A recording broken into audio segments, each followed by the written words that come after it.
Olá, seja bem-vindo mais uma vez. É um prazer receber você aqui para continuar o nosso curso Seguindo Jesus. Hoje nós vamos tratar de um assunto super importante. Afinal de contas, o amor, ele é um sentimento ou ele é mais que um sentimento, ele é uma atitude. Aqueles que acompanharam a última aula, se você fez isso, você deve ter pensado, uau, tá pesado, tá difícil de acompanhar isso aqui. E olha, você não está sozinho nesse sentimento. Quando Jesus andou aqui pela terra, ele conseguiu muitos seguidores. Mas em determinados momentos, esses seguidores abandonaram Jesus, dizendo que o discurso dele é muito duro, é muito difícil, nós não queremos mais, e deixaram de seguir Jesus. E se você pensa que Jesus foi até atrás deles, dizendo, não, volta aqui, calma. Pelo contrário, Jesus ainda olhou para os seus 12 que ele tinha escolhido lá dele e perguntou, e vocês também não vão embora não? Nessa ocasião que Pedro respondeu da seguinte forma, Senhor, para onde iremos? Só tu tens palavras de vida. Olha, que resposta. Eu espero, de verdade, que quando a gente está estudando o Sermão do Monte, aprofundando o nosso entendimento sobre as instruções de Jesus, você não se escandalize, você não se sinta tão descolado, tão diferente dessas instruções, que você não queira mais seguir ou não queira mais se esforçar nesse caminho. Essa não é uma escolha correta, porque só Jesus tem as palavras de vida. Você não vai encontrar a instrução precisa que faça de você alguém parecido com Jesus e, portanto, parecido com Deus em nenhum outro lugar. Nós sabemos, já estudamos juntos, Jesus é o caminho, a verdade e a vida. Para ficar mais fácil, para que o Espírito Santo te fortaleça e te ajude na aula de hoje, eu quero começar orando. Queria convidar você para nós pensarmos em Deus e orarmos juntos. Vamos lá? Senhor, muito obrigado por essa oportunidade que nós temos agora de mais uma vez pensar sobre o Sermão do Monte e aprofundar a aplicação dele na nossa vida. Nós não podemos, pelos nossos próprios esforços, conseguir colocar em prática tudo que está ali. Mas sabemos, ó Deus, que tudo isso é possível pela fé no Teu Filho e através do Espírito Santo que o Senhor mesmo envia sobre todo aquele que recebe Jesus como seu Senhor e Salvador. Que esse mesmo Espírito venha atuar na minha vida e na vida daquele que está agora comigo, tentando aprender, se tornar como Jesus, estar conectado em Jesus para poder realizar as obras que Jesus quer. Abençoe a nossa aula hoje, no nome de Jesus. Amém. Vamos lá? Por alguma razão, nós temos a tendência de achar que o amor é uma questão de sentimentos e afetos. Você já deve ter visto isso várias vezes. Quando um casal está em crise durante algum tempo, eles vêm com aquela ideia, pastor, eu não sinto mais nada, acabou o sentimento. E não é só aqui não, em qualquer lugar do mundo, nós temos a tendência de achar que amor é sentimento. Se você sente algum afeto, alguma afeição positiva, é porque você gosta da pessoa e isso lhe dá razão para você ter um compromisso, um relacionamento com ela. E aquelas que você não gosta, você simplesmente se afasta. Só que quando a gente vai para a Bíblia, ela nos demonstra que o amor é algo predominantemente prático, não é algo que fica apenas no sentimento e muitas vezes nem depende do sentimento. A Bíblia diz que aquele que guarda os meus mandamentos, aquele que tem os meus mandamentos e os guarda, esse é o que me ama. Foi Jesus que disse isso. Se alguém está me dizendo que me ama, eu sei quem me ama olhando o seguinte, ele tem os meus mandamentos. Ele sabe o que eu quero e ele faz o que eu quero. Então é assim que Jesus define quem de fato ama e quem não ama ele de verdade. Então, nós precisamos tomar muito cuidado, porque é perigoso trocar a obediência restrita por sentimentos. Isso é falsificar a fé. Quando você acha que está em Jesus porque você tem sentimentos positivos para ele ou para com o que ele falou, mas você não obedece o que ele instrui, você está numa posição de ficar muito alerta e preocupado, porque é perigosa essa situação, como a gente viu nesse quarto do Sermão do Monte que estamos estudando no capítulo 7, né? Se nós tivermos uma fé que seja verdadeira ou não, mais dia, menos dia, essa fé vai ser testada. Se a sua fé em Jesus é apenas sentimento, sua relação com Ele é baseada em apenas sentimento, pois esse sentimento vai ser testado, vai ser provado pelas circunstâncias, como a gente tem visto. Se ela for verdadeira, se for mais do que sentimento, for obediência, isso também vai ser testado pelas provações. E você, querendo ou não, tendo fundamento ou não, essa fé que você diz ter, ela vai ser provada pelo fogo, vai ser provada de verdade. Jesus tanto se importou com isso, que ele falou no capítulo 7 sobre os testes que a nossa fé enfrenta, que a nossa vida cristã enfrenta. Logo no capítulo 7, ele começou dizendo para a gente não julgar, porque a mesma medida que a gente usar para julgar, será usada para julgar a gente. E ele já está abordando essa ideia do juízo, da prova, daquilo ser julgado por alguém e aprovado ou desaprovado. Então, continuando no capítulo, Jesus nos deu vários exemplos e ilustrações de juízo. Por exemplo, ele falou do caminho estreito, que conduz à salvação, mas também falou do caminho largo, que conduz à perdição. São muitos que acertam com ele. Jesus falou que a árvore boa produz bom fruto e a árvore ruim produz mau fruto. E a árvore que produz um fruto ruim, ela é cortada e lançada ao fogo, mais uma expressão de juízo. Outro que aconteceu, Jesus disse que muitos naquele dia, no último dia, vão chegar e dizer: Senhor, Senhor, em teu nome expelimos demônios, profetizamos e realizamos milagres e tal. E Jesus vai falar: eu nunca vos conheci, apartai-vos de mim, vocês que praticam a iniquidade. Então, apesar de terem sentido algo por Jesus, caminhado na religião, trabalhado em nome de Jesus, até expulsado demônios em nome de Jesus, eles não fizeram a vontade de Jesus. Então, eles caminharam na iniquidade, por conta disso serão apartados. Isso é assustador, né? O outro exemplo e último fala da casa que o insensato construiu e da casa que o prudente construiu. O prudente é aquele que ouve as palavras de Jesus e as pratica, e essa casa aguenta a tempestade quando o vento sopra, quando a chuva cai e quando o rio sobe. Já aquele que ouve as palavras e não pratica, não aguenta diante das mesmas tempestades. E diz que a casa cai e grande é a sua ruína. Todos esses exemplos. O caminho largo pode parecer seguro, pode parecer um caminho desejável, mas a gente percebe que não é. A árvore má pode parecer saudável, pode parecer promissora, né? Nossa, eu vou comer muito fruto dessa árvore. E ela produz um monte de fruto. Na hora que você vai comer, não dá para comer. É azedo, é ruim, faz mal. A casa construída pelo insensato pode parecer uma casa perfeita. Ela está lá em cima da areia, mas ela pode parecer perfeita, bonita, agradável, né? Feita por um arquiteto, boa, durável. Mas todos esses exemplos se tornaram exemplos de uma religião falsa e equivocada, inútil e desastrosa. Eu não quero que você tenha uma fé desse jeito. Eu estou aqui em nome de Jesus para te ajudar a ter uma fé diferente, uma fé que se sustente no fundamento. E é sobre isso que nós estamos falando hoje, antes da gente terminar o Sermão do Monte. Eu quero gastar um tempinho mais falando do último exemplo que Jesus deu, que foi da casa. A gente já abordou isso na semana passada, mas faz sentido a gente voltar um pouquinho mais para pegá-lo de maneira mais prática. O autor de Martin Lloyd Jones Jr., né? Martin Lloyd Jones, ele no seu capítulo sobre esse texto, as provações da fé, ele trabalha que as tentações e os testes que Jesus coloca ali como exemplo podem nos ajudar a perceber os tipos de dificuldades que a nossa fé vai ter que enfrentar. Por exemplo, ele fala: caiu a chuva. Jesus colocou isso, caiu a chuva. O que poderia ser essa chuva? Essas chuvas podem representar as enfermidades que a gente enfrenta. Não é verdade?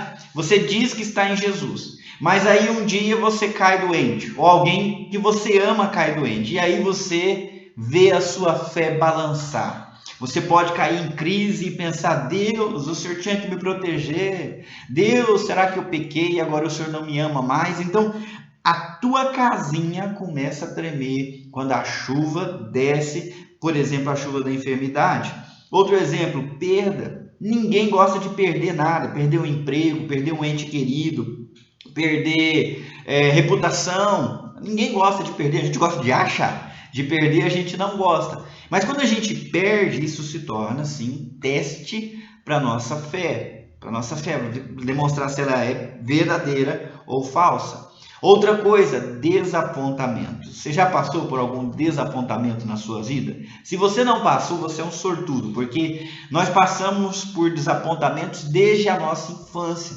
E os desapontamentos testam a nossa fé. Quando você é desapontado, você vai fazer o quê? Você vai seguir a sua natureza pecaminosa, por exemplo, que te incentiva a ficar com raiva, a vingar, a se isolar, ou então criar um grande distanciamento com essa pessoa que te desapontou.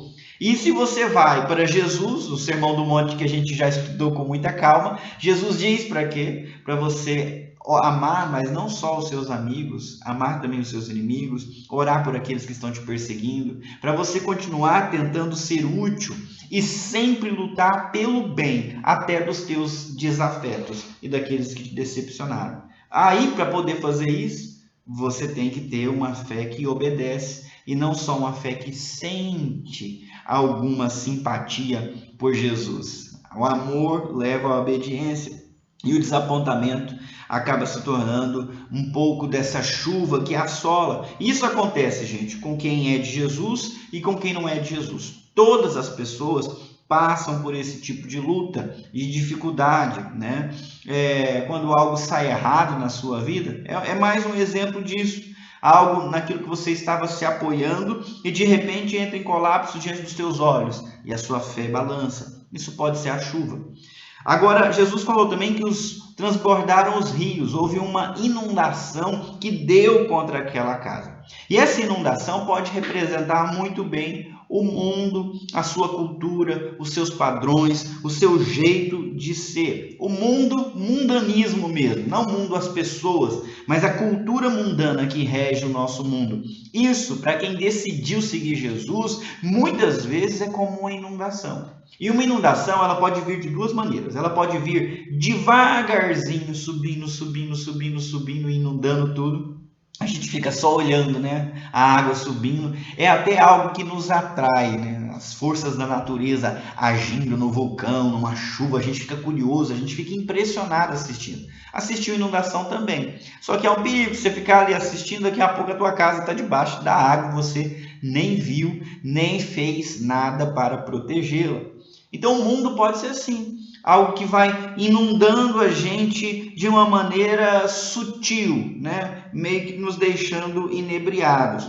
Isso pode representar as paixões que nos enfeitiçam, os desejos que o mundo tem lá fora.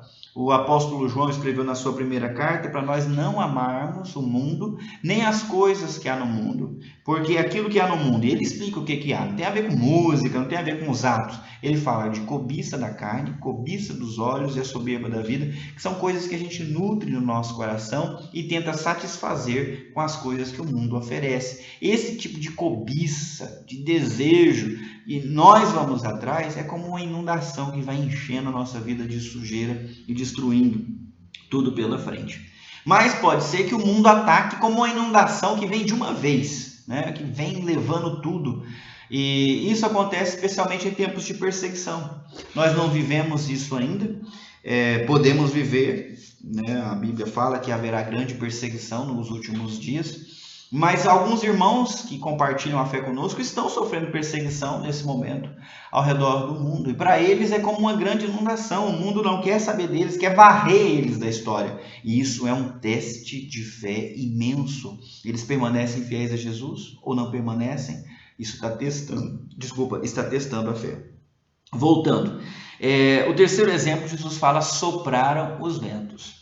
E esses ventos também podem representar os ataques do maligno, lançando dúvidas, lançando negações, pensamentos imundos, malignos. Você lembra de Pedro, lá naquela tempestade.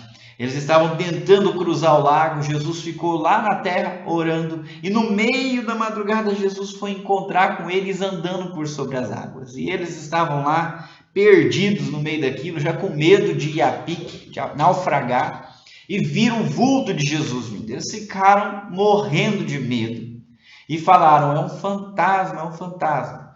Jesus gritou lá de longe: não, sou eu sou Jesus. Sou eu que estou indo ter com vocês. E Pedro falou: se é o Senhor mesmo, então eu quero andar sobre as águas também. Me manda ir até aí. E Jesus falou: venha, Pedro. Pois Pedro corajosamente colocou o pé para fora e saiu andando sobre as águas para encontrar com Jesus. Duas pessoas podem dizer que andaram sobre as águas, né? Jesus e Pedro. Só que Pedro, num dado momento, parou de olhar para Jesus e começou a prestar atenção nas ondas e no vento. E nesse instante a casa de Pedro tombou, porque ele começou a afundar. Jesus atendeu o chamado de socorro dele, né? Socorre, mestre. Jesus pegou ele pela mão, colocou ele em segurança dentro do barco. Mas Jesus falou uma coisa que você deve lembrar: por que duvidaste, homem de pequena fé? Então, eu sei que a gente costuma tentar ficar medindo a fé, pequena, grande, mas não é o caso, porque uma vez Jesus disse que se a gente tiver fé do tamanho de um grão de mostarda, já é suficiente para mover montanhas. Então, a questão não é o tamanho, é a qualidade dessa fé. Se a sua fé é um mero sentimento, né, afeição, gosto, eu me sinto bem na igreja, eu me sinto bem lendo a Bíblia, eu me sinto bem na comunidade cristã, e é só sentimento, essa não é uma fé que te sustenta no meio da tempestade. A fé que sustenta no meio da tempestade é aquela fé que fundamenta toda a nossa vida. Nós dirigimos nossas atitudes com base no compromisso com aquilo que a gente crê. E se nós cremos em Jesus, nós vamos tentar conhecer de cor e salteado os pensamentos de Jesus, não só conhecer, mas colocar em prática. Lembra da pergunta desconfortante de Jesus para alguns que chamavam ele de mestre? Por que vocês me chamam de Senhor se vocês não fazem o que eu mando, o que eu digo? Entendeu? Não dá para chamar Jesus de Senhor sem ser o servo que lhe obedece. E isso é fé verdadeira. Isso diferencia a fé que é ilusão, autoilusão, e a fé que é autêntica. E eu espero que você consiga fazer a diferença.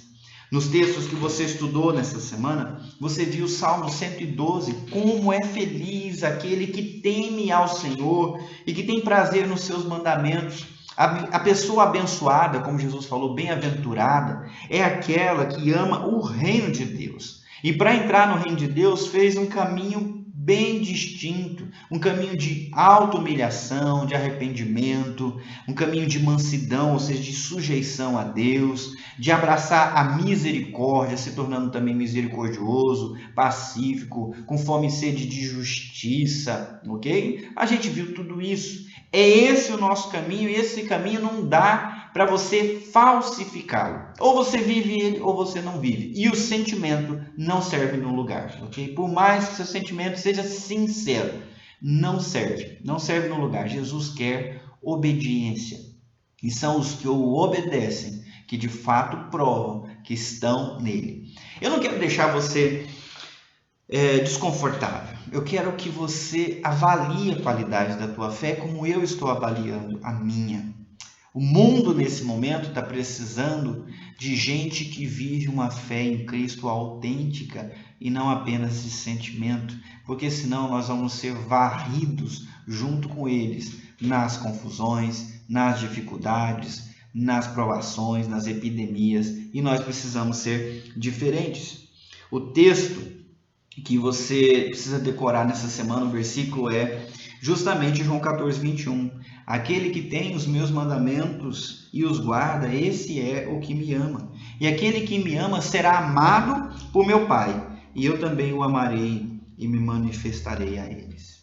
Todos estão sujeitos a provas. todas as pessoas, quer estejam em Jesus ou não, quer tenham uma fé verdadeira, quer não. Todos vão ser provados. Essa fé vai ser testada, né? Será que nós vamos resistir? E a resposta, né, para saber se você vai resistir ou não, é que somente aqueles que vivem o sermão do monte subsistirão. Somente aqueles que creem tanto nas palavras de Jesus que as colocam em prática é que vão aguentar. Aquele que ouve as minhas palavras e as pratica é como aquele construtor sábio que fez a casa na rocha, que prevaleceu. Todos aqueles que fazem isso serão aprovados aqui nas lutas que nós temos que enfrentar. Serão aprovados na morte, porque quando morrerem, vão morrer como vitoriosos, terão vencido o seu combate e guardado em fidelidade. Mas eles serão também aprovados no dia do juízo. Eles não vão ser rejeitados, dizendo, apartai-vos de mim. Pelo contrário, Jesus vai reconhecê-los e dizendo, esse aluno aqui é aluno dedicado, é meu amigo, esse aqui levou minhas palavras a sério, ele colocou tudo em prática, ele me buscou quando ele estava fraco e viveu o que eu ensinei. Entra, você é meu irmão, você é minha irmã, você é filho do meu pai, você é bem-vindo no novos céus e nova terra que eu estou criando. A tarefa especial dessa semana é muito profunda. Eu dei o nome de sentimento versus compromisso. E a minha ideia é que você não deve depender de um sentimento para construir um relacionamento. Se você depender de um sentimento para construir um relacionamento com sua esposa, marido, é uma casa na areia. Se você depende de um sentimento para construir uma amizade, é uma casa na areia. Se você depende de um sentimento para construir um relacionamento com seus filhos, é outra casa na areia. Ela não vai suportar as tempestades da vida, não mesmo, né? Agora, você pode fundamentar os seus relacionamentos interpessoais não no sentimento, mas numa aliança, num compromisso. É por isso que quando a gente casa, a gente troca aliança, porque ali tem muito sentimento. Mas o sentimento, uma hora, acaba, passa, balança, diminui. Então, a gente coloca uma aliança. O pastor Dietrich Bonhoeffer mandou uma carta para sua sobrinha, se não me engano, que estava casando. Ele estava preso por conta de sua fé, né, e do que ele defendia. Então, ele mandou a carta para o casamento dela, dizendo bem assim, olha, o amor trouxe vocês até aqui. Agora é a aliança que vai levar o amor adiante. Ou, em outras palavras, vocês dependeram do amor até trocar a aliança. Agora vocês dependem da aliança para manter esse amor. Olha que interessante. Então, o amor está ligado mais à aliança do que ao sentimento. Os sentimentos são passageiros e a aliança é que sustenta ele quando ele balança, né? Quando os afetos diminuem. Okay? Outra frase. Sentimentos, eles são gravados na areia. Vem a onda e apaga. Agora, compromissos são gravados no mármore, né? São talhados na rocha e eles não são apagados facilmente. É difícil mexer com isso.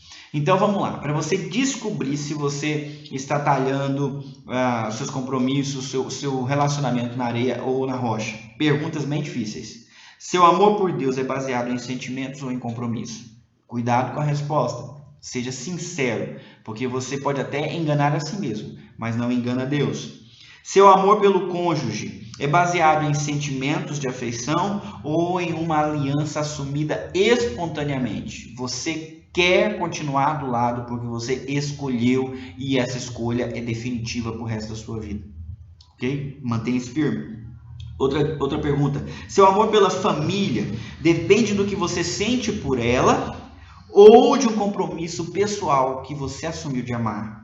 E por último, seu amor por Jesus se traduz apenas num sentimento de gratidão ou num compromisso vital de entrega e dedicação como aprendiz? Perguntas reveladoras, porque eu quero que você viva uma vida de fé sem fingimento. Você estudou a segunda carta de Paulo a Timóteo, e Paulo falava que se lembrava da fé sem fingimento de Timóteo, mesma fé que tinha na avó dele e na mãe dele. Fé que ele aprendeu a viver, uma fé sincera, às vezes doída porque ele chorava, mas uma fé autêntica, ok? Agora, o que é uma fé sem fingimento? O que é uma fé com fingimento, ok? É para você pensar, dá uma olhada nos conselhos que Paulo deu para Timóteo, que você vai entender o que é fé verdadeira e o que é fé falsa ou falsificada. Nós aprendemos também nessa carta que Paulo lutou como soldado e esperava que Timóteo lutasse como soldado, porque a fé exige um compromisso, como um compromisso de soldado que expõe a sua própria vida para defender uma bandeira, para defender um país. Então não dá tempo para ele ficar pensando em si, ele precisa cumprir a sua missão e isso lhe custa energia, isso lhe custa tempo, pode lhe custar a própria vida. Então exige um alto grau de compromisso. E se você gostou da primeira ilustração, que nós temos que ser em relação à nossa fé como soldados, o outro exemplo que Paulo usou no capítulo 2 foi de atleta. Um atleta que se dedica integralmente para conseguir ganhar o prêmio. Isso tem a ver com alimentação, com sono, com exercícios, com repetições incansáveis. Para ser um atleta é necessário um grande compromisso.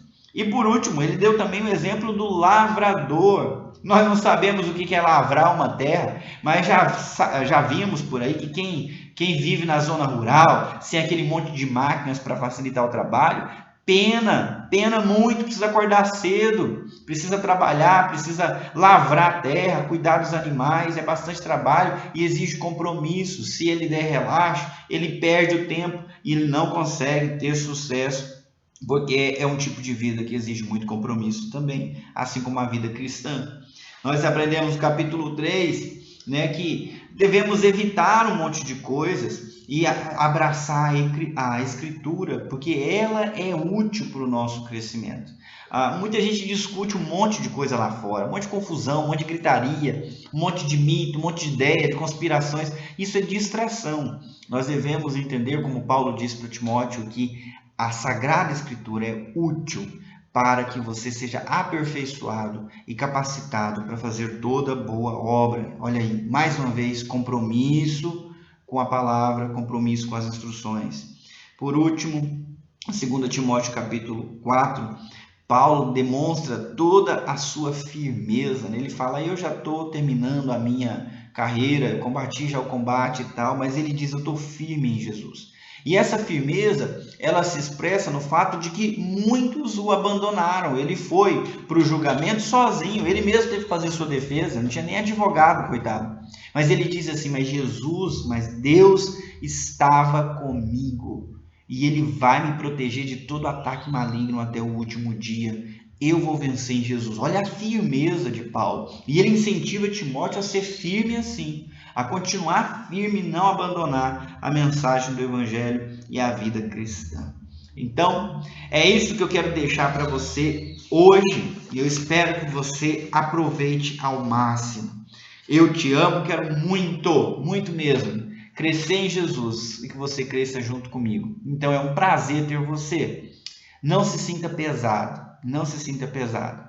Sem Jesus, você não consegue fazer nada, mas em Jesus, você consegue produzir fruto. Então, o segredo é se conectar com Ele cada vez mais profundamente. Não se permita leituras devocionais artificiais e mecânicas. Não se permita fingir que está se relacionando com Ele, fingir que está lendo a Bíblia. Não. Vá além do sentimento. Busque-o e você o encontrará. E Ele vai te fortalecer até o último dia. E a sua casa vai ficar de pé, em nome de Jesus.